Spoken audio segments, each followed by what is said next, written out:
going from NFL training camp and then going back to college, yeah, apparently that door might not be closed anymore. Plus, we got plenty to talk about the Raw, SmackDown, NXT. You already know, I got some opinions. And next Sunday, Bishop's Breakdown is heading to Comerica Park as the Tigers take on the defending world champions, the LA Dodgers. We got football, baseball, wrestling, and a whole lot more to break down. This is Bishop's Breakdown, episode 43, so let's get to it.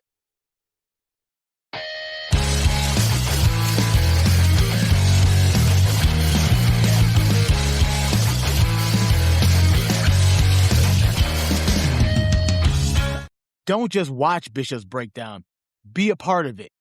Join the Patreon today for exclusive content, early access to every episode, behind-the-scenes footage, bonus podcasts, member-only polls that help shape the show, and exclusive shout-outs. And if you join our $20 MVP tier, you'll score an official Bishop's Breakdown t-shirt. So wear our logo with pride and represent our growing community everywhere you go. Every membership helps us bring bigger guests, better equipment, and even more content to this channel.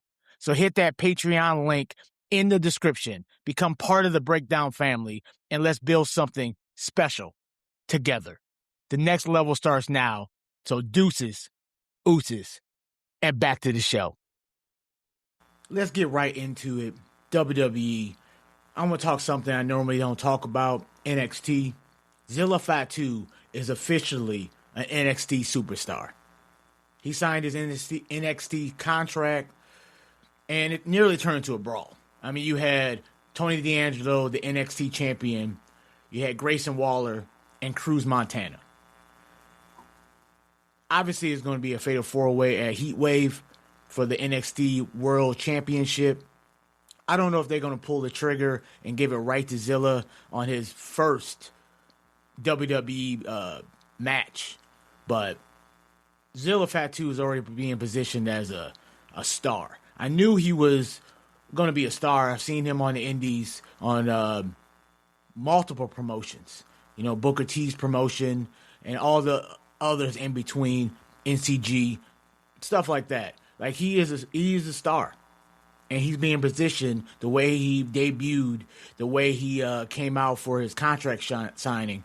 The music, the Titantron, just his swag is yelling superstar. I mean, obviously, he's the son of the late great Umaga, so obviously he has a pedigree.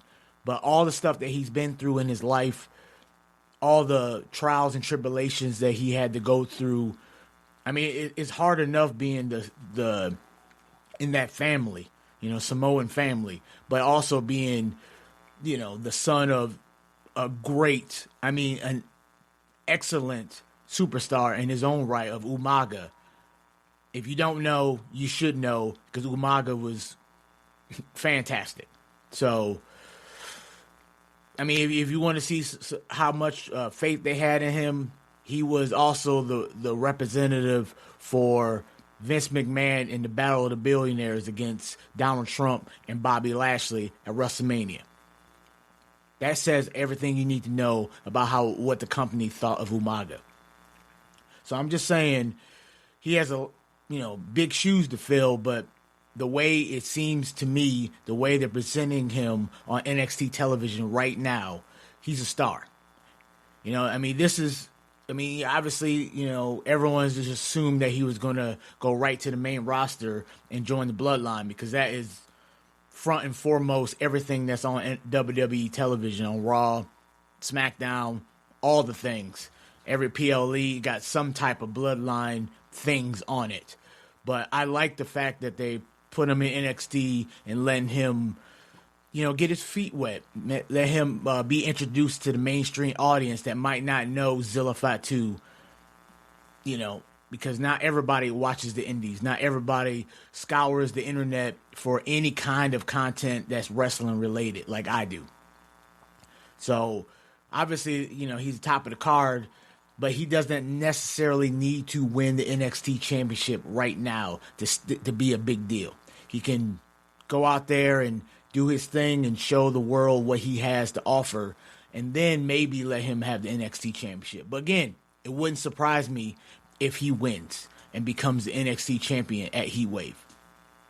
I mean, who knows? This might be a way, like I said, to introduce him to the mainstream audience.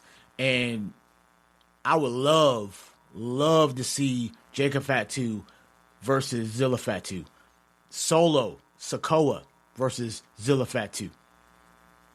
I mean, they both do the Samoan spike, and that would be who has the better spike, Solo or Zilla.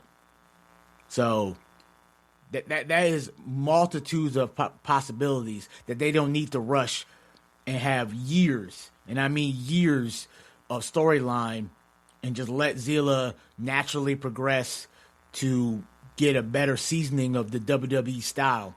You know, the TV style, the way you need to be positioned in the ring, the way you need to cut your promos, the way you need to do all the things, because you're not just going for the studio audience, you're going for the television audience, and you have to present yourself in such a way to make it look really good on television. A lot of people can't do that right away, and they need to be taught. They need to get practice. They need to get reps, because without the house shows that they used to be, 4 or 5 times a week, and they just do television and PLEs, and sometimes they'll have those European tours or Mexican tours or whatever tours that they're going to have, and they have 1 or 2 shows during the week. It's not like it used to be, not even like 5 to 10 years ago. So these things, they use NXT to do these things so they can, not flub the bed and come out on the main roster. And the audience is brutal. If you mess up way too many times on television, people are going to get tired and just move on to the next shiny object. And all of a sudden, Zilla Fatu is a nobody. And they don't need to be doing that with him. So I think this title picture with Tony D'Angelo, Grayson Waller, Cruz Montana, and now Zilla Fatu, that could make sure that people are, eating for decades to come with this rivalry right here to build Zilla up, build Montana up, build, Tony D'Angelo before he inevitably will go to Raw or SmackDown, because that's where it's going to go. Not sure what they're going to do with Grayson Waller, but I like his, fourth wall breaking and doing these little promos to say, I know these things, and I'll say these things. I'm not going to be the usual and say this is pipe bomb, but close enough, right? Close enough. But Heat Wave, August 30th, so that's next Sunday. It'll be interesting what they do and what the outcome of this match will be, and what will happen going forward on NXT television. And I'll keep tuning in and letting y'all know my opinions and my thoughts. So let's go right to Friday Night SmackDown. Sami Zayn lost it. I mean, I knew it was coming. I knew this match wasn't going to be clean right down the middle. I knew Sami Zayn was going to stick his nose into their business and their match. And that's what he did. CM Punk versus Kevin Owens for the undisputed WWE Championship did not end clean as everyone assumed it was going to do. Not me. I wasn't one of those. I knew Sami Zayn was going to interfere. I thought he was going to interfere and help Owens win, and then build to Sami Zayn versus Kevin Owens for the WWE Undisputed Championship. But clearly he tried to help, and KO trying to be, the good guy and not take the easy way out. And Sami Zayn said, well, screw you then. And he hit him in the belt, and Punk, GTS, 1, 2, 3. Kevin Owens is a loser. Punk retains his championship, and Sami Zayn take out both of them and standing tall. So triple threat. Obviously, probably not at Sunday night's main event, but maybe at Money in the Bank or the next PLE after that or whatever. But it seems like that's what they're going to do, and because I don't see any other title contentions unless they do Randy Orton beats Cody Rhodes at Sunday night's main event, and it'll be Randy Orton versus CM Punk for the WWE Undisputed Championship, and then that's their main event title picture matchup and storyline feuds, and then Kevin Owens and Sami Zayn will just fight amongst each other until whoever comes out on top goes back to the main event title picture. I mean, is Sami Zayn a heel now? Does it seem kind of weird that Kevin Owens didn't want to cheat to win WWE Championship? I mean, we all know Kevin Owens. We all know he's quick to turn on you. Ask Chris Jericho. Ask Sami Zayn, for all that matters. He asked Randy Orton. He is quick to pile drive his friends and to be a champion. So, I mean, how many times have we seen Sami Zayn versus Kevin Owens? I'll wait. Yeah, a lot. Like, Fight Forever is literally their feud. But does Sami believe he should be champion? Obviously. But pipe off in the comments and let me know, should we do a triple threat, CM Punk, Owens, Sami Zayn, or move on and have Punk challenges Orton and Owens and Sami fight amongst each other? But clearly, we should all know once they announced that this match was going to take place in Canada that Sami Zayn was going to interject himself into this matchup, because that's what they do in Canada.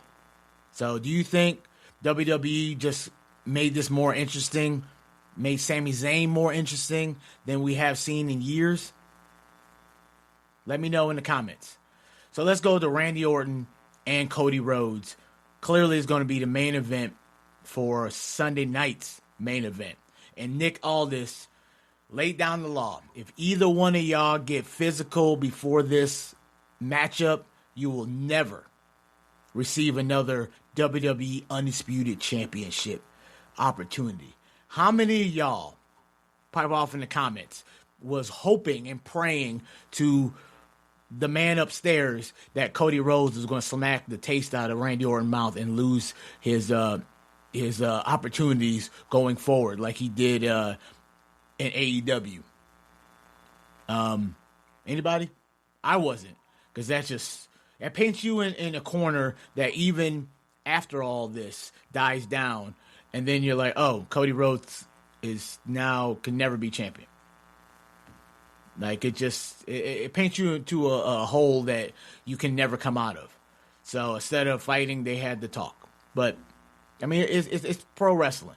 Sometimes talking segments are those things. But here's another key question: who's actually going to turn heel, Randy Orton or Cody Rhodes? Because I absolutely want Cody Rhodes to turn heel. And Orton's been heel how many times? 1 billion. Cody Rhodes and WWE television, especially with this American Nightmare persona that he hasn't turned heel. So my vote is Cody Rhodes. What is your vote? Let me know in the comments. Let's go to another, maybe it's going to be good. I don't know.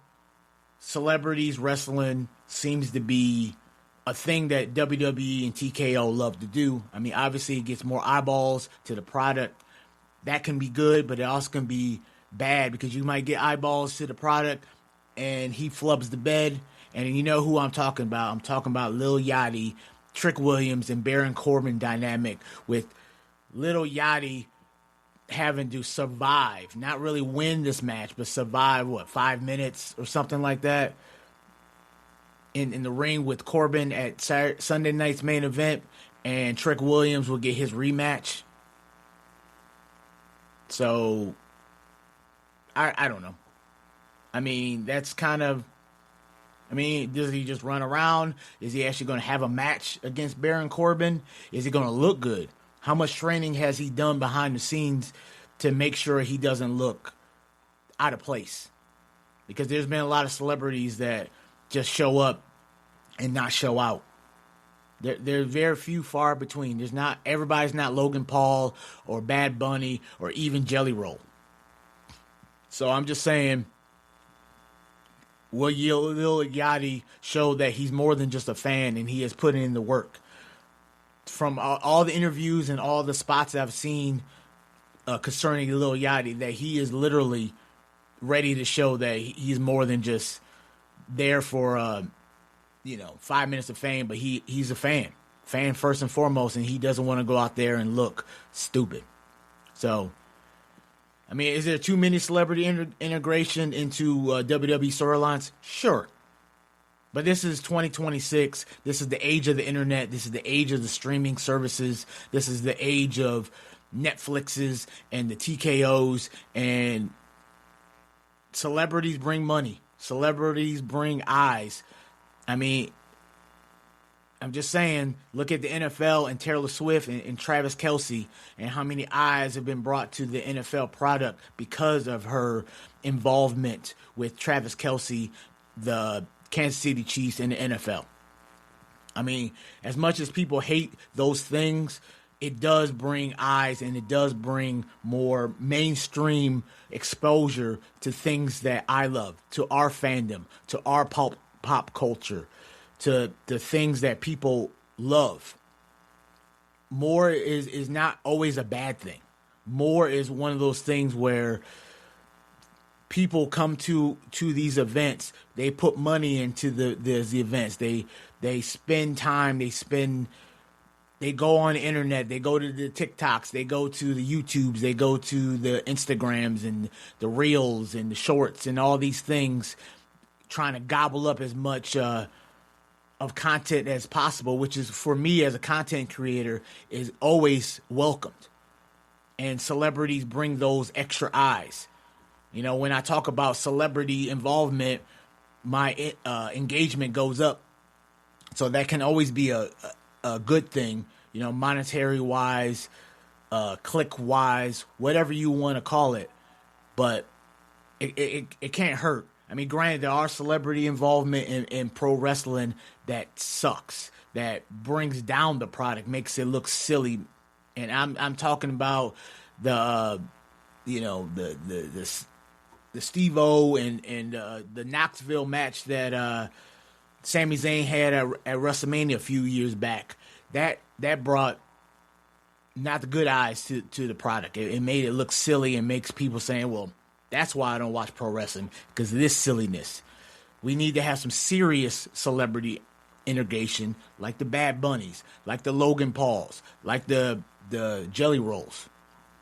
I'm just saying, if you're going to have celebrity involvement, make sure it's not stupid. Make sure it's serious to a point. I mean, comedy is always welcome in pro wrestling, because you got to be able to smile, be able to laugh, have a good time. You also have to be able to be serious. Not everything has to be silly. Not everything has to be serious. You need the meld of both.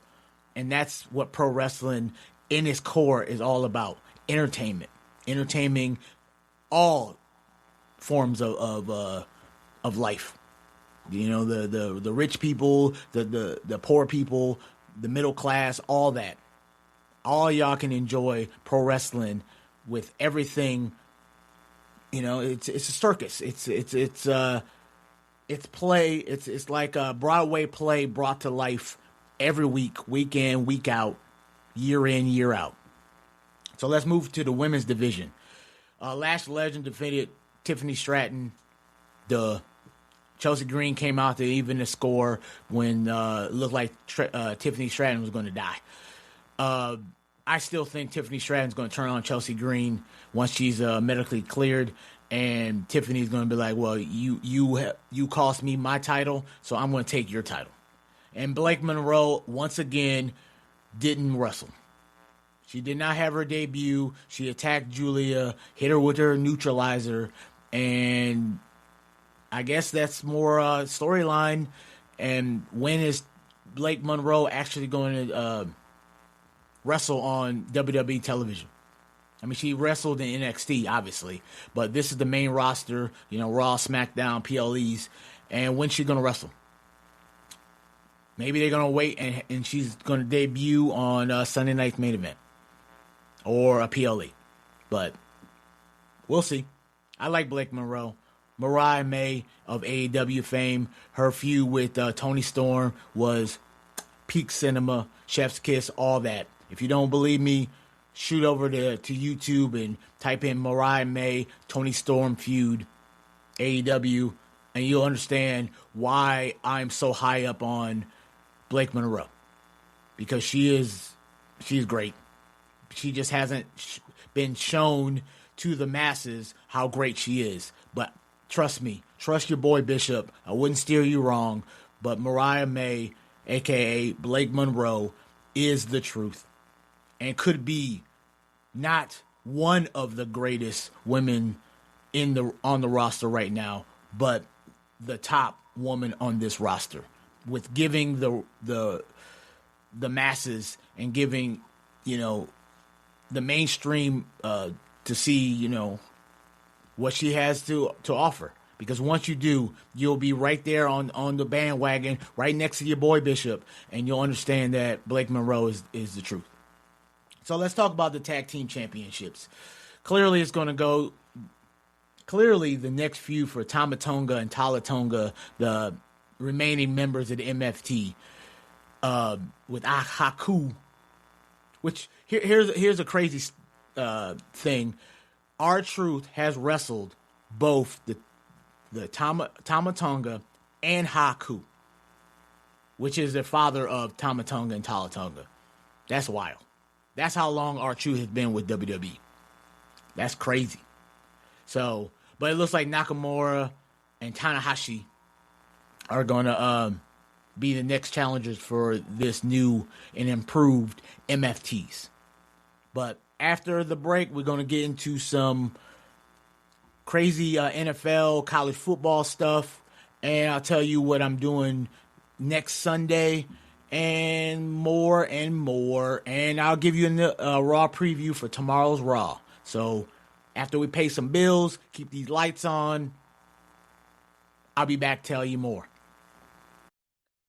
This episode is brought to you by W Energy, the clean energy drink mix built for gamers, creators, and grinders like us. No jitters, no crash, no artificial dyes, just smooth, long-lasting focus whenever I'm breaking down WWE storylines, debating NBA, or just recording late at night. It's zero sugars, packed with vitamins and nutrients, and it actually keeps you locked in without the shaky feeling. Head to w.gg and use code Bishop's Breakdown at checkout and save 10%. So level up your energy and let's get back to the breakdown. And thanks for supporting the show. Well, that sure sounds like a great deal.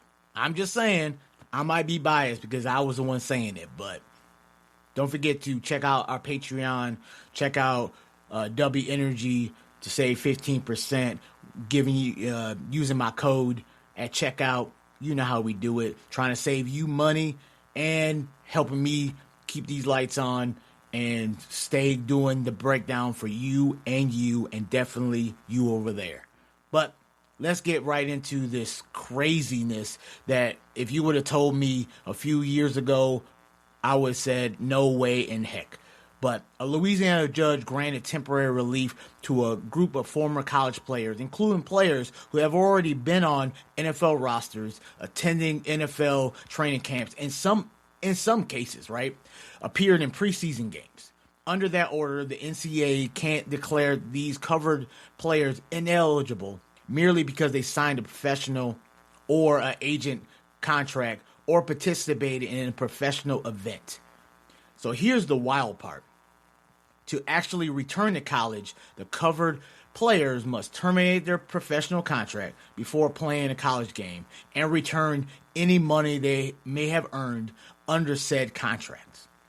So in a sense, they have signed NFL contracts, they got paid, they'll take that money, give it back to their team, and then go back because they've been cut or whatever, or don't think they're going to make a team, and then go back to college to finish out their eligibility and then try again.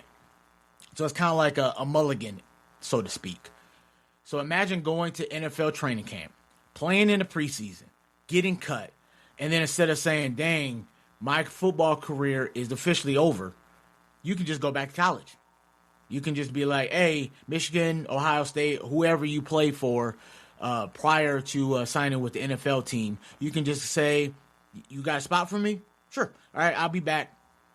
And then play college ball again for another year or two, and then try your luck back on the NFL draft, or trying your luck on tryouts and make another practice squad or maybe a team. So once you declare, sign professionally, participate in the NFL, shouldn't that decision be final? Or should players be allowed back as long as they still fall under the eligibility rule? Like, what do you think? Do you think they should be able to do that, or should it be over? Because it used to be you sign with an agent, your college career is over, regardless if you get drafted or not. But it seems like the possibilities to be able to go back to college is happening. So what's to stop a player to basically go back to college after they get more experience in training camp or preseason games and are that much better? And now these college teams are stacked, because now they don't have potential NFL players. They have literally NFL players on their team. And a new court, like I said, the new court ruling has opened this door for certain players who have already been through this, who already been to preseason game, to potentially come back to the NFL. So just imagine being an NFL rookie. You get cut, but you still have a year or two under your belt of college eligibility. Should you be allowed to go back to school and play? Or should it be, once you turn pro, that door is closed permanently? Like, too bad, so sad, but you signed on the dotted line and said, I am done with college ball and I want to see where this pro stuff is going.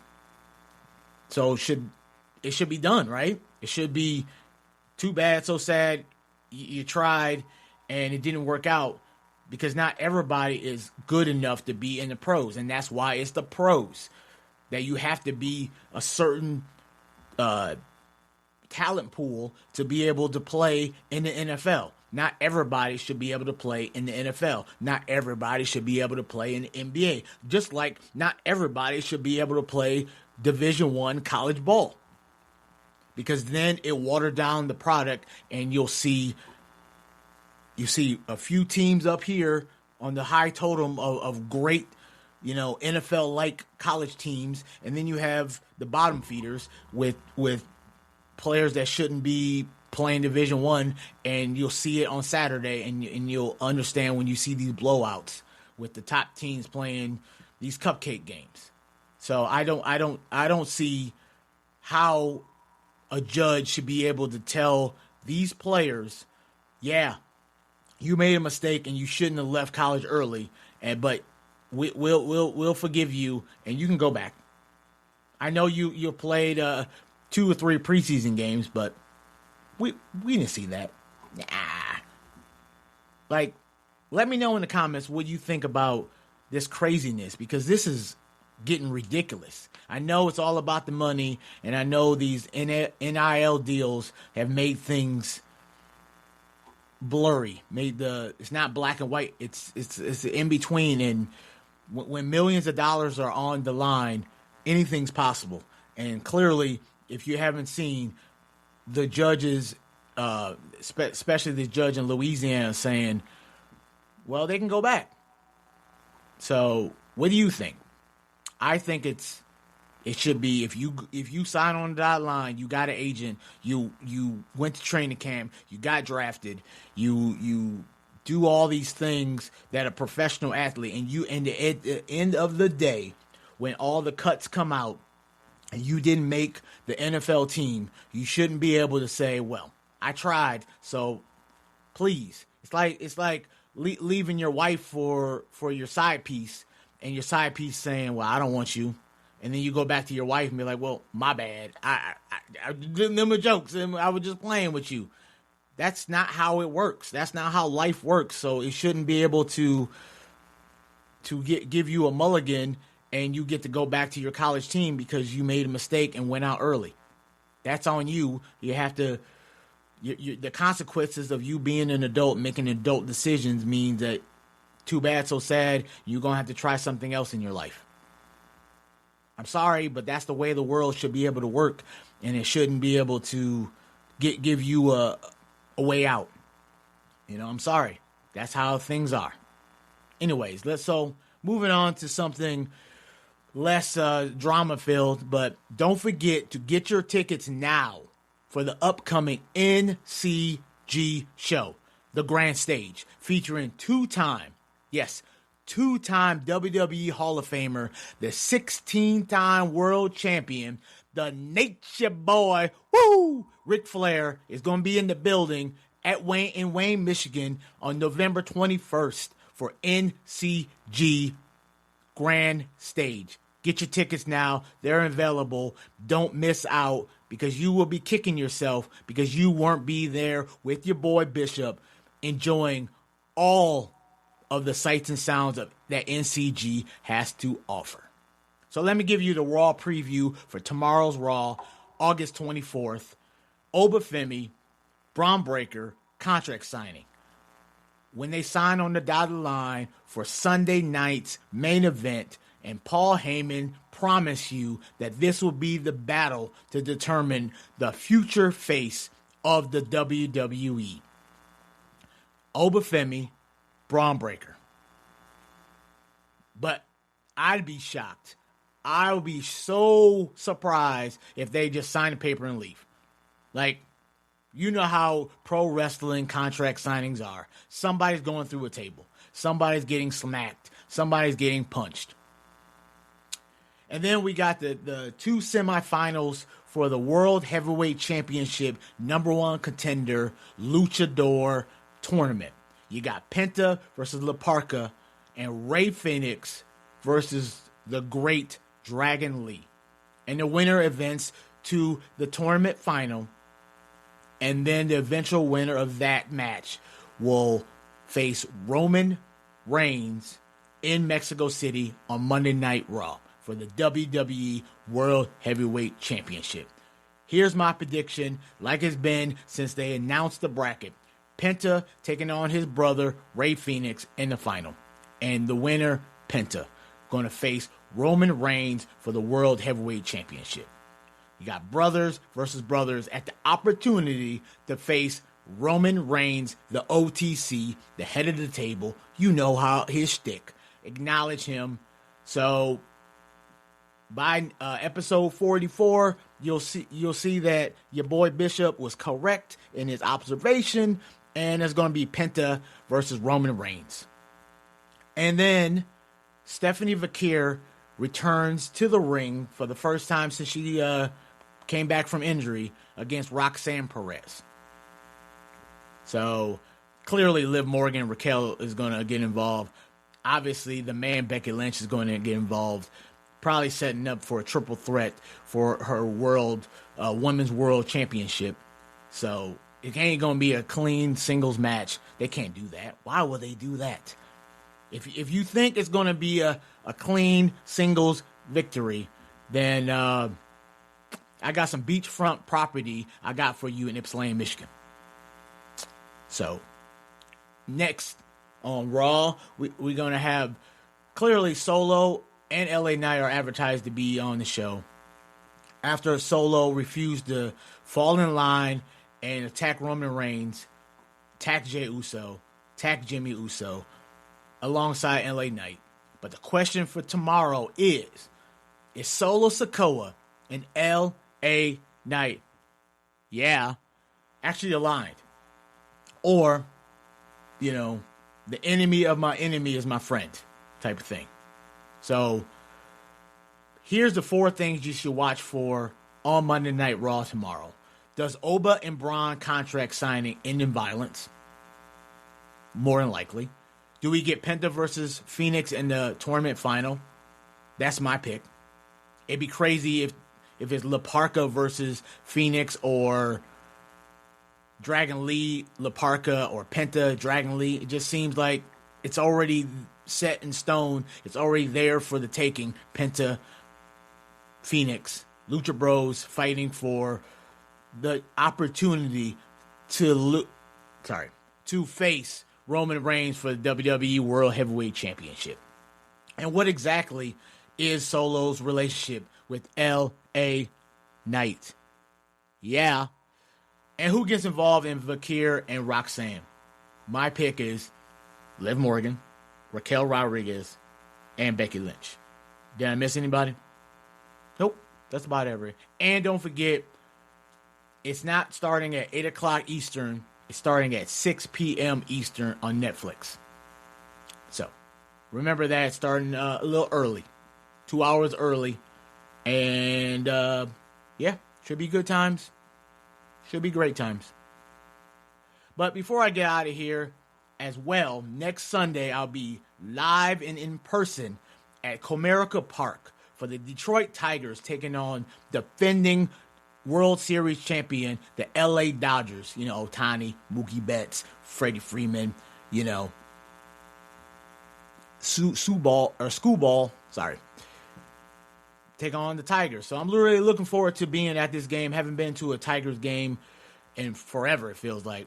I want to check out the atmosphere, hopefully getting some content while I'm there. Maybe interview some fans that you want to talk about and tell me your thoughts on this season's Tigers, the Dodgers. Are they going to three-peat?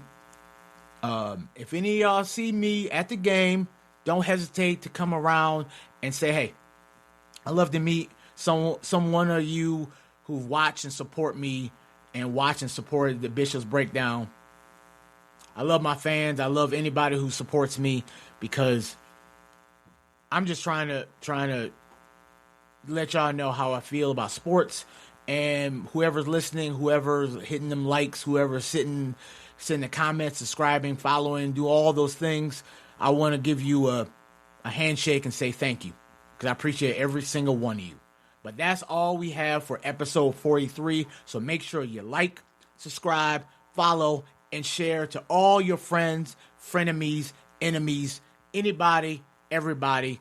Don't forget to hit the share. And until next time, like a great man said, deuces, ooses. And I'm out. And don't forget next week, 44.